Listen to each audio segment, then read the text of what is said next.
श्री गुरु चरण सरोज रज निज मनु मुकुर सुधारी, बनहु रघुबर बिमल जसु जो दाए कुफल चारी।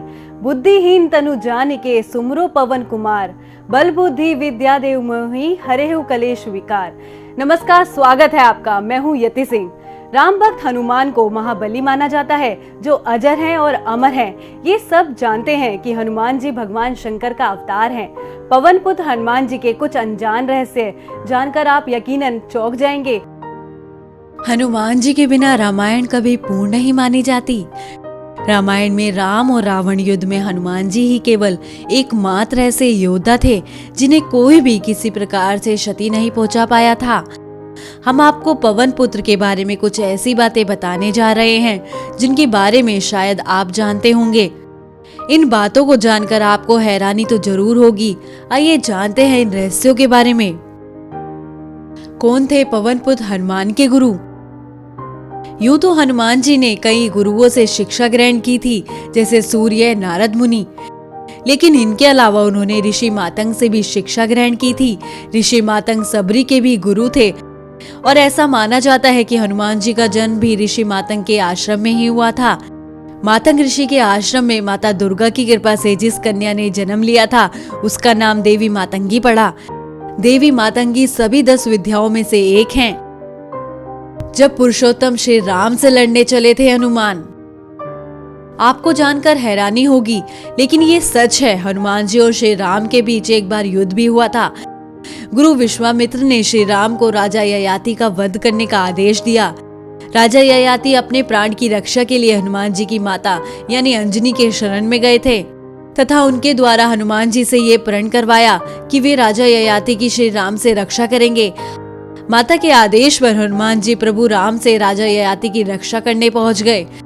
हनुमान जी ने किसी अस्त्र से लड़ने के बजाय प्रभु राम के नाम का जप करना शुरू कर दिया। राम ने हनुमान जी पर जितने बाण चलाए वे सभी व्यर्थ चले गए। अंत में विश्वामित्र सहित सभी हनुमान जी की राम के प्रति श्रद्धा भक्ति देखकर आश्चर्यचकित रह गए और विश्वामित्र ने राम को युद्ध रोकने का आदेश देकर राजा ययाति को जीवन दान दिया। हनुमान के भाई थे कुंती पुत्र भीम। श्री राम का जन्म 5111 ईस्वी पूर्व हुआ था। हनुमान जी का जन्म श्री राम जन्म से कुछ पूर्व ही हुआ था।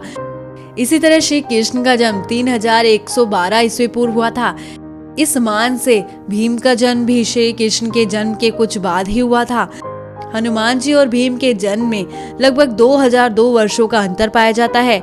ऐसे में आप सोचते होंगे कि आखिर वे दोनों भाई कैसे हुए। दरअसल हनुमान जी पवन पुत्र हैं और कुंती को भीम भी पवन देव के आशीर्वाद से ही प्राप्त हुए थे। इस मान से दोनों के पिता एक ही हैं।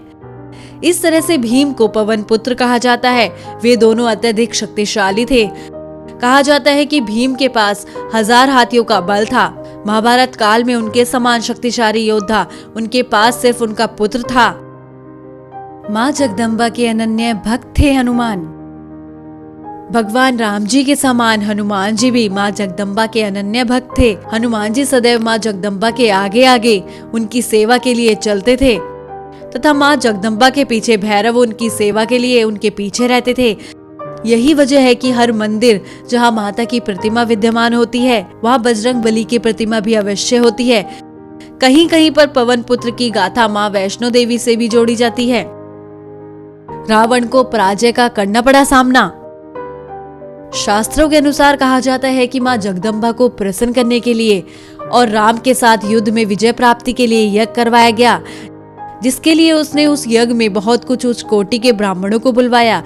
जब यह यज्ञ चल रहा था उस समय हनुमान जी अपना रूप बदलकर लंका उस यज्ञ में पहुंचे और उस यज्ञ को संपन्न कर रहे ब्राह्मणों की खूब सेवा करने लगे।